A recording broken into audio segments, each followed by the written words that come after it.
한 주간 잘 지내셨죠? 모두들 건강한 모습들 감사합니다. 우리 요즘 우리 주기도문에 대해서 신앙의 기초에 대해서 우리 생각을 좀 하고 있습니다. 주기도문은 이제 제가 말씀드린 대로 서문이 있어요. 하늘에 계신 우리 아버지여 라는 것과 맨 마지막으로 가면 송영이 있습니다. 찬송인데 대개 나라와 권세와 영광이 아버지께 영원히 있습니다 하는 이 내용이 이제 서두와 마지막을 이렇게 구성하고 있고, 그 안에는 6가지의 기도가 있습니다. 3가지 기도는 하나님께 관한 것이고 3가지 기도는 우리에 관한 것입니다. 지난주에는 그 3가지 기도 중에서 첫 번째 기도, 하늘에 계신 우리 아버지여 생각해 봤고, 그 다음에 오늘은 제 2번째, 제2기원이죠. 하나님의 나라가 임하시기를 간절히 원하는 그 기도가 이제 2번째 기도입니다. 앞에 기도에서 하나님의 이름이 거룩히 여기심을 받기를 원합니다. 같은 패턴이에요. 하나님의 나라가 임하기를 원합니다. 그러니까 하나님의 이름, 또 하나님의 나라, 그 누구의 이름도 아닌 하나님의 이름이고 그 누구의 나라도 아닌 하나님의 나라입니다. 그 하나님의 나라가 임하기를 원합니다. 굉장히 단순한 내용 같은데 여기에는 또 깊은 많은 의미들이 담겨져 있습니다. 여기에서 나라라고 말할 때의 이 나라는 굉장히 초월적인 의미를 가지는 나라예요. 그래서 우리가 사는 이 시공간의 세계뿐만 아니라 우리가 살아가는 이 속해 있는 이 국가뿐만이 아니라 이 모든 것을 다 포함하면서도 초월해 계시는 그 하나님의 존재, 또 그 하나님께서 계시는 공간으로서의 그 세계를 이야기하는 거기 때문에 굉장히 초월적이고 초자연적인 그런 의미를 갖습니다. 그렇기 때문에 이 나라는 사람으로부터 시작되는 게 아니라는 것을 우리가 늘 기억을 해야 됩니다. 임하는 겁니다. 위로부터 하나님의 나라가 임하는 거지 우리가 자의적으로 사람의 힘으로 만들어가는 것이 아닙니다. 그래서 연관되는 내용이니까 잠깐 말씀을 드릴 수 있는데, 우리가 사용하는 말들 중에서 교리적으로 잘 맞지 않는 말 하나가 있어요. 이것은 뭐냐면, 저도 가끔씩은 그렇게 사용하기 때문에 특별히 얘기할 건 없지만은, 하나님의 나라를 확장하게 하옵소서. 내가 하나님의 나라, 하나님과 협력을 해서 하나님의 나라를 확장해 나가는 이런 표현들을 쓰는데, 사실은 그 표현이 교리적으로 맞지 않습니다. 하나님의 나라는 이미 우리가 사는 이 세계의 모든 것을 다 통틀어도 하나님의 나라는 이미 훨씬 더 크고 이 세상의 모든 것을 다 포함하면서 굉장히 무한하신 그 세계를 의미하는 거기 때문에 우리가 확장하는 게 아닙니다. 하나님의 나라는 우리가 협력을 해서 하나님의 나라를 어떻게 만들어가는 것도 아니고, 하나님의 나라는 그저 우리들에게 임하는 것이고 우리들에게 오는 겁니다.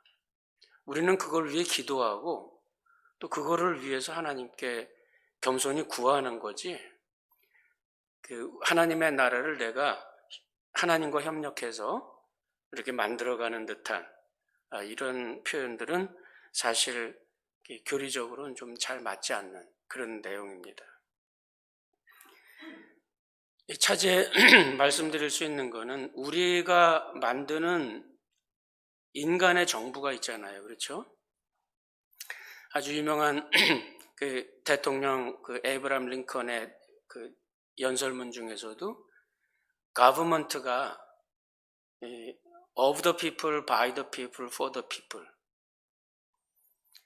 그 하나님의 이 세상의 정부는 사람을 위한, 사람에 의한, 또 사람들의 정부라는 거죠. 맞는 말입니다. 그런데 그 하나님의 나라는 이 사람들에 의해서 만들어지는 나라가 절대 아닙니다. 그러니까 사람들에 의해서 만들어지거나 사람들로부터 나오는 권력은 하나님의 나라와 맞지가 않아요. 때로 우리가 오해하는 것 중에 하나는 그 하나님의 나라가 마치 이 세상에 그런 정부가 갖고 있는 권력과 비슷하게 생각을 하고 하나님의 나라와 이 세상의 나라가 충돌하는 듯한, 이 세상의 하나님의 권력으로 하나님의 힘으로 이 세상을 멸망시켜야 되는 그런 것이 심판이고 또 그것이 하나님 나라의 승리라고 말하는 그런 표현들이 많은데 이거는 굉장히 하나님 나라를 잘못 이해를 하는 데서 나오는 그런 실수들입니다. 그래서 최근에 잘못된 교리 중에 하나는 그 하나님의 능력과 이 세상 마귀의 능력과 하나님 성령의 능력과 이 귀신의 능력이 인카운팅 한다는, 이 충돌이 일어나고 대적이 일어나고 이렇게 하는 그런 표현으로 그렇게 교리 체계를 세워가는 그런 교회들도 있는데 그게 썩 성경적으로 맞지는 않는 그런 내용입니다만은, 그럼 또 미신이나 이런 거에 관심이 많은 분들은 그런 것에 굉장히 호기심들을 많이 갖고 있는 걸 볼 수 있습니다. 오늘 하나님의 나라에 관해 설명을 드리니까 제가 차제의 말씀을 좀 드리는 겁니다. 아마 나중에 좀 더 자세하게 말씀을 나눌 기회가 있을 겁니다. 그래서 하나님의 나라는 위로부터 온전히 오는 거기 때문에 우리들에게는 선물입니다. 선물로 주시는 거예요.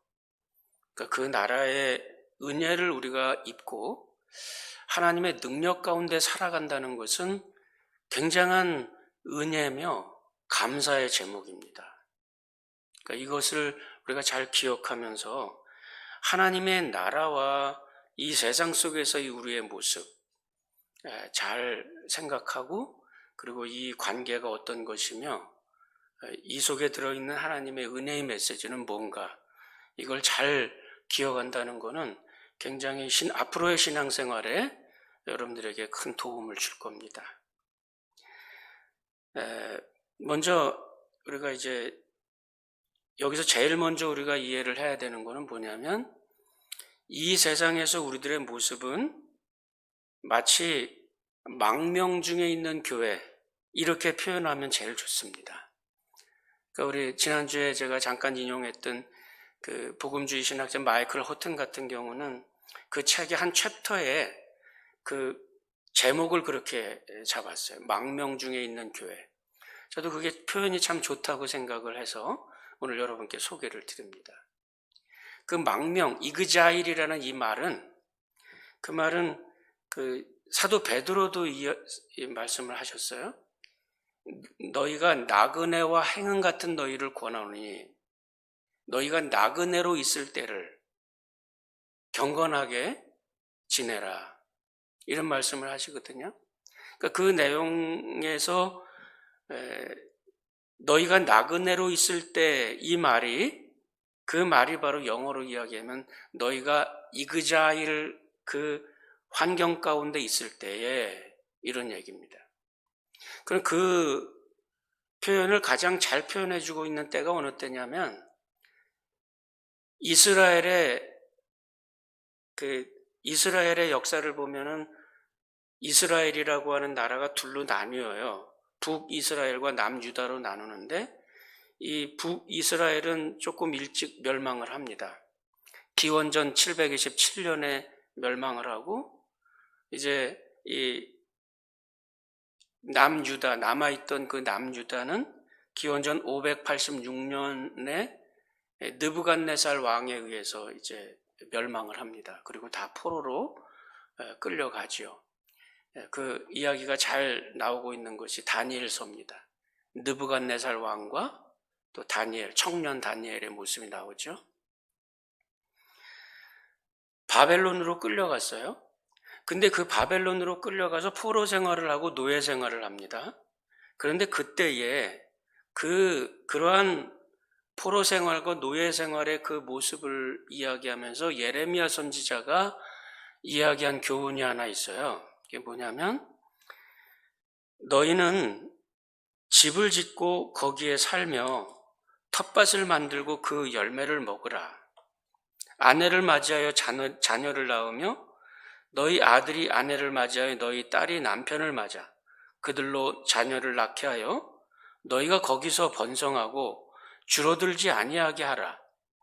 너희는 내가 사로잡혀 가게 한 그 성읍의 평안을 구하고, 이 표현이 좀 이상하죠. 그렇죠? 너희는 내가 사로잡혀 가게 한 그 성읍에 평안을 구하고 그를 위하여 여호와께 기도하라. 이는 그 성읍이 평안함으로 너희도 평안할 것입니다. 예레미야 29장의 내용인데, 잡혀갔어요. 그런데 거기서 반정부 활동을 하고, 거기서 애국 활동을 하고, 거기서 독립운동을 하고, 그렇게 하라고 이야기하지 않아요. 집을 짓고 텃밭을 만들고 결혼을 하고 자녀들도 결혼을 하게 해서 그 패밀리들을 이루어가고, 이게 언약의 공동체를 만들어가라는 뜻인데, 그리고 너희들을 사로잡아간 그 사슬로 묶고 채찍을 때리고 그렇게 해서 노예 생활을 시키고 그렇게 처참하게 끌어간 그 나라를 위해 기도하고 그 성읍의 평안을 구하고 이렇게 하라는 겁니다. 우리가 때로는 좀 이해가 힘든 그런 말씀일 수도 있습니다.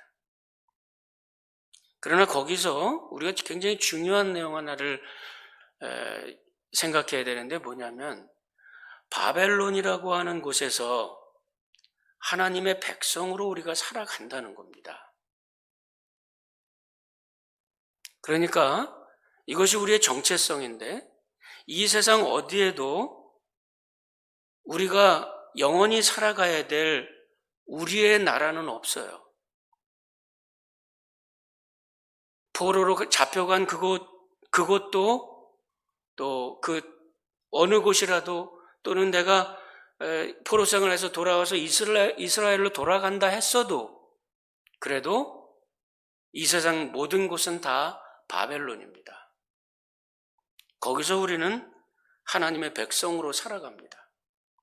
두 나라 가운데 살아가고 있어요.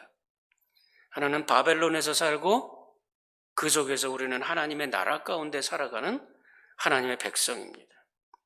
데살로니가 전서 4장 9절 12절에서도 사도 바울도 비슷한 교훈을 하고 있습니다. 조용히 자기 일을 하고 너희 손으로 일하기를 힘쓰라. 이는 외인에 대하여 단정히 행하고 또한 아무 궁핍함이 없게 하려 함이라. 여기서 무슨 경건한 크리스찬들의 공화국을 세우라는 교훈을 하지 않습니다. 세상에 크리스찬 정부를 세우라는 교훈을 하는 게 아닙니다. 이 세상의 문화를 바꾸어가는 그런 문화 변혁 활동을 하라는 것도 아니에요. 이 당시에 초대교회 성도들의 삶을 잘 표현해주고 있는 그런 역사 문서가 하나 있는데, 디오게네스라고 하는 사람이 쓴 2세기 정도에 기록된 문서입니다. 거기에 보면 대충 제가 읽지는 않겠습니다만은 내용이 그런 내용입니다. 그들의 삶은 이상한 언어를 말한 것도 아니고 이상한 옷을 입고 다닌 것도 아닙니다.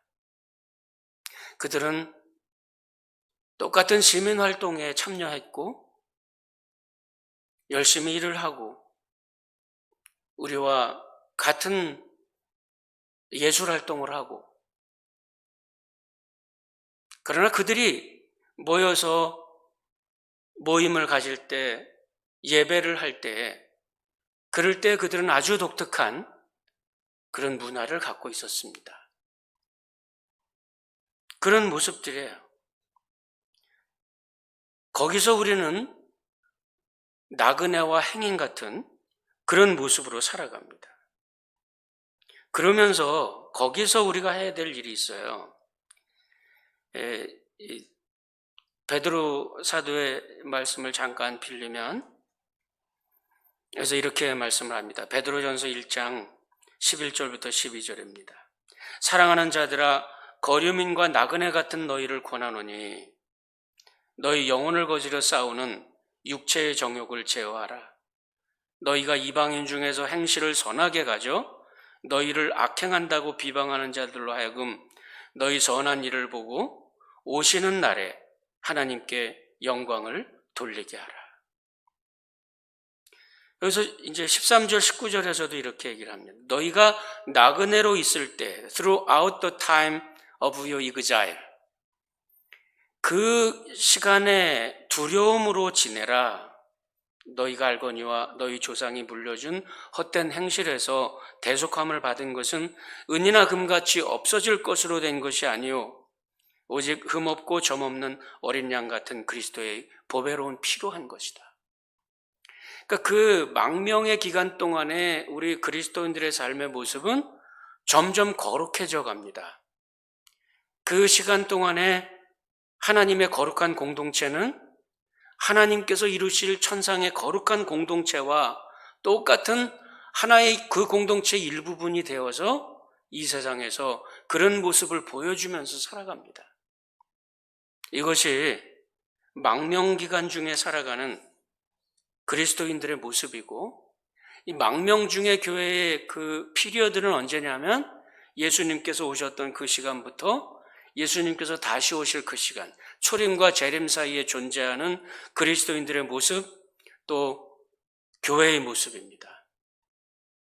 다시 말해서 이 땅에 존재를 하고 있지만, 땅에 두 발을 디디고 있지만 하늘을 살듯이 살아갑니다. 다음 주에 우리가 생각을 해보겠습니다마는 뜻이 하늘에서 이루어진 것처럼 땅에서도 이루어지기를 원합니다. 하나님의 나라가 이 땅에 이루어지기를 원합니다. 하나님의 나라는 그러면 도대체 어떤 것인가? 도대체 그것이 어떤 것이길래 기독교인들은 자신들의 조국에서 살지만 이방인처럼 살고 이 땅에서 시민으로서 모든 것을 공유하고 이방인들과 함께 모든 것을 함께 겪고 그들에게는 모든 외국 땅이 조국이고 모든 조국이 외국 땅입니다. 이 땅에서 세월을 보내고 살아가고 있지만 그들의 시민권은 하늘에 있다고 말을 하는데, 그럼 그 하나님 나라의 정체는 도대체 과연 뭘까?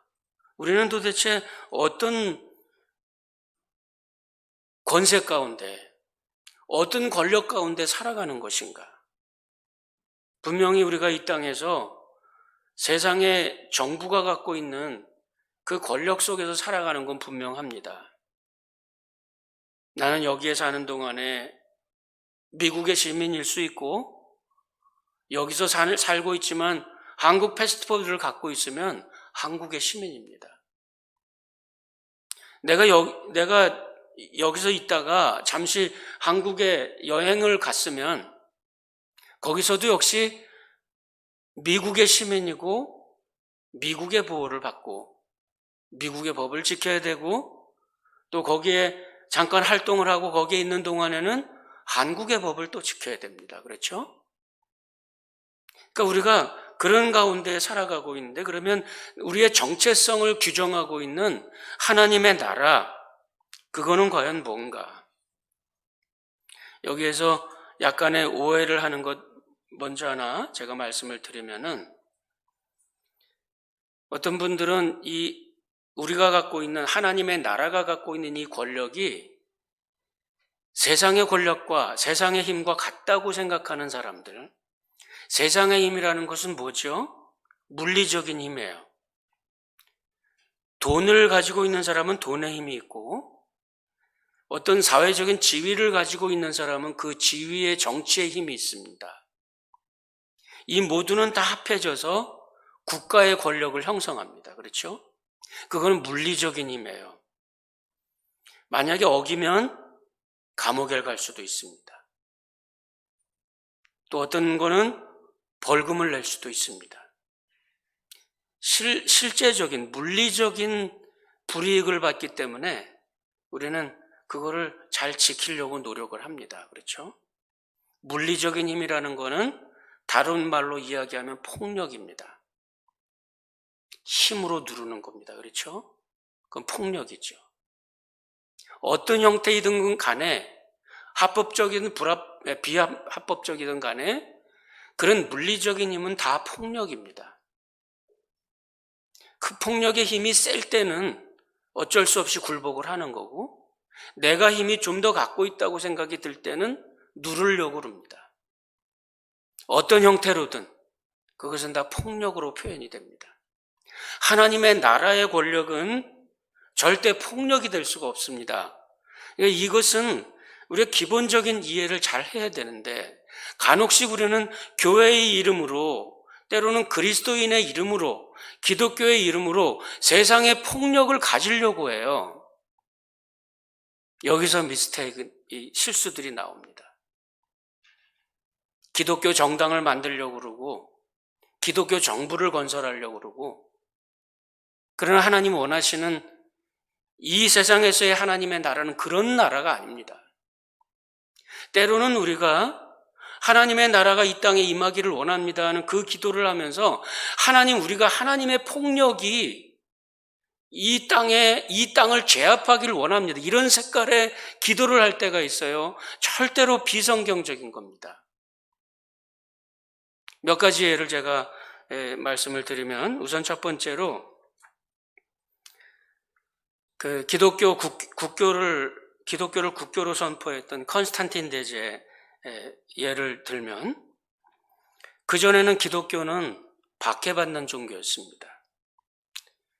박해를 피해서 지하로 숨어 들어가고 그렇게 어려운 생활을 하고 있었던 그런 교회인데, 컨스탄틴 대제가 어느 날 환상을 봅니다.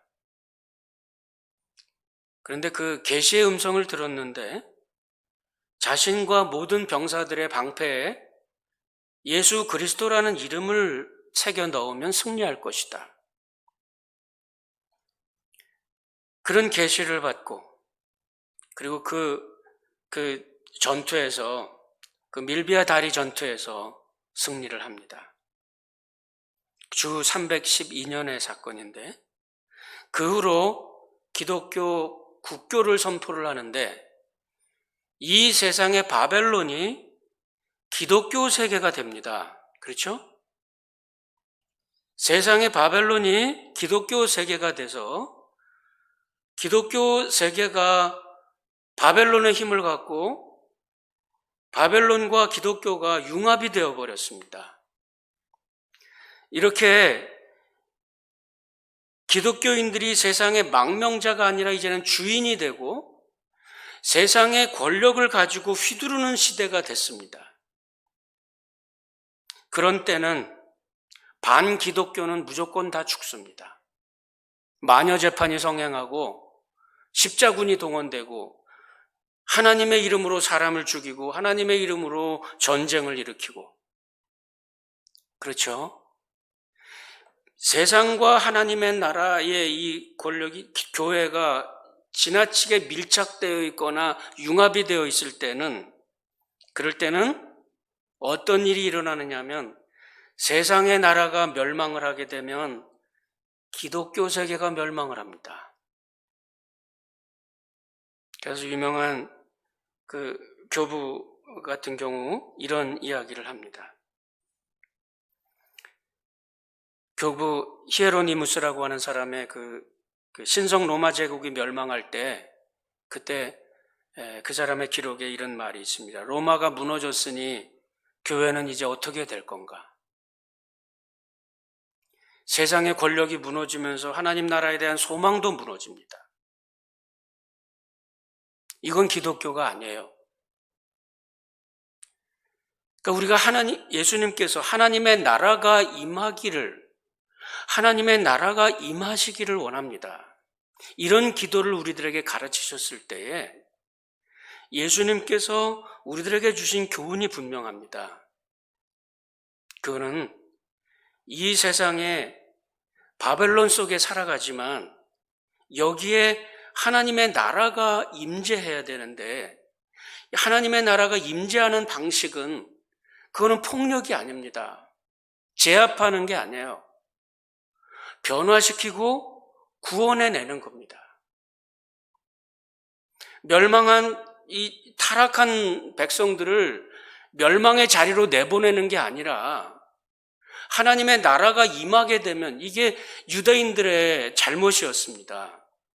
유대인들은 하나님의 나라가 임하는 거를 이스라엘 예루살렘에서 악한 정부를 몰아내고, 그러니까 그들에게 하나님의 나라가 임하는 거는, 하나님 나라가 회복되는 거는 이 세상의 나라가 멸망하는 겁니다. 그러나 예수님께서 말씀하신 하나님의 나라가 임하는 거는 이 세상의 타락한 정부를 멸망시키고 제압하는 게 아니라 이 세상의 타락한 아들을 아버지의 집으로 다시 불러들이는 탕자의 귀환을 이야기하는 겁니다. 그래서 우리가 잘못 타락한 백성들을 하나님은 다시 불러내려고 하는 그 하나님의 초청의 음성이, 그것이 바로 메시아의 음성이고 그것이 바로 하나님 나라의 승리입니다.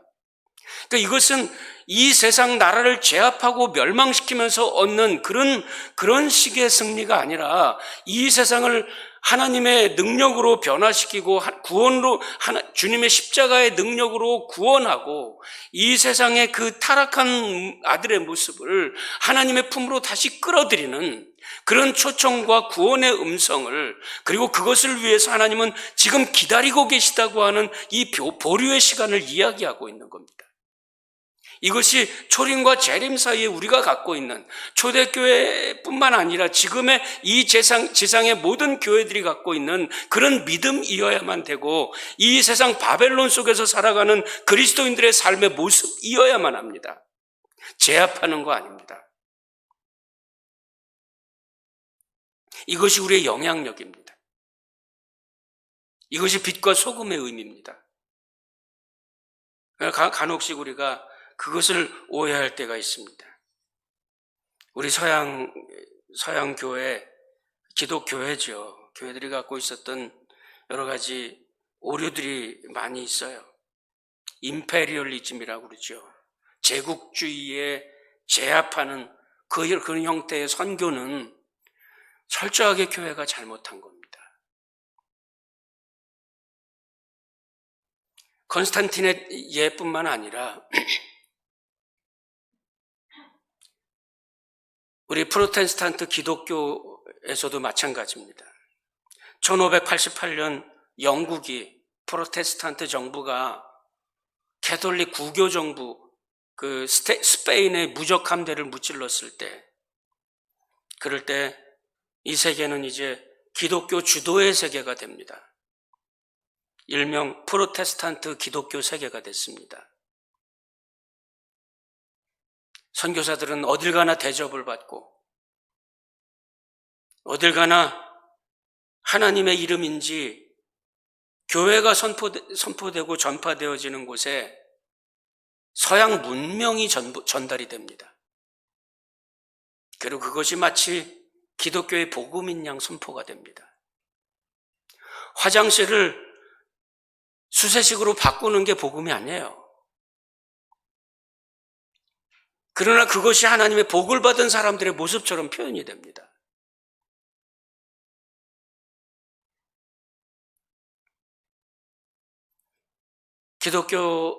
프로테스탄트 기독교가 세상 문화와 밀착하고 있는 모습입니다. 또 하나, 신대륙이 개발되고 개척되면서 또 다른 말로 표현하면 미국판 신성 로마 제국이라고 이야기합니다. 미국이 갖고 있는 종교가 기독교가 되었고, 미국의 힘이 미치는 곳에 기독교회의 자유가 선포가 되고, 어느덧 우리는 그 문화 가운데 살아가고 있습니다. 그리고 여러분들이 우리 자신을 잘 돌아본다면 미국 내 교회들이, 일부 교회들이 마치 미국 정부와 밀착하고 있는 그런 정부의 힘을 얻어서 하나님의 교회를 다시 뭔가를 해보려고 하는, 우리들의 기도가 이제 또다시 돌아갔습니다. 하나님의 나라가 임하기를 원합니다가 아니라 세상의 권력을 우리가 갖기를 원합니다. 그래서 어떤 신학자가 그런 말을 했습니다. 일부 목회자와 일부 선교사들은 교회가 보낸 세상을 향한 선교사가 아니라 세상 것을 가지고 교회에 들어오는 세상의 선교사가 됐습니다. 가슴 아픈 이야기를 합니다. 하나님의 나라가 어쩌다가 이렇게 됐을까요? 세상의 권력이 아니면 교회는 지탱하기가 어려워지나요? 세상의 권력이 아니면, 세상의 금권력이 아니면, 세상의 돈이 아니면, 세상의 그 아주 정말 멋진, 세상의 멋진 그런 모습으로 교회를 치장하지 않으면 하나님의 복음은 없어집니까? 복음을 전달할 방법이 없어요. 교회가 세상의 교회의 미디어가 세상의 미디어와 똑같이 그렇게 멋진 모습으로 소개가 되지 않으면 그러면 교회의 복음은 전달할 방법이 없어요. 그렇지 않거든요. 그러나 우리들의 교회와 우리들의 희구가 어느덧 바뀌어서 하나님 세상의 이 금권력이 우리 교회가 좀 가지면 좋겠습니다. 거기에 수많은 사람들이 모여가지고 환호를 하고 난리를 치고 있습니다. 바벨론의 금권력에 휘둘리고 있는 교회의 모습이 아닌가 우리가 돌아봐야 됩니다. 하나님의 나라가 임하게 하옵소서. 너무나도 우리 가슴에 큰 울림을 주는 그런 메시지를 담고 있는 기도입니다. 하나님의 나라가 임하기를 원합니다. 아버지의 나라가 이 땅에 임하게 하옵소서. 그리스도께서 모든 사람의 마음과 삶을 다스리도록 하나님의 나라가 이 땅에 임하게 하옵소서. 주님과 그분의 나라가, 그 주권이 지금 우리 가운데 임하게 하옵소서. 적어도 교회는 세상의 힘, 돈과 권력으로 표현되는 그런 힘이 작용하는 게 아니라 교회가 갖고 있는 세상을 변화시킬 수 있는 사랑과 빛과 소금의 그 힘이 주님의 계명을 지키려고 애쓰고 그것을 통해서 주님의 제자들의 삶의 모습이 드러나는 그런 능력이 우리 가운데 이루어지면 얼마나 좋을까요? 하나님의 나라가 이 땅에 이루어지기를 원합니다. 저와 여러분들의 삶에 하나님의 나라가 이루어지기를 간절히 바랍니다. 기도합시다. 하나님 아버지 감사합니다.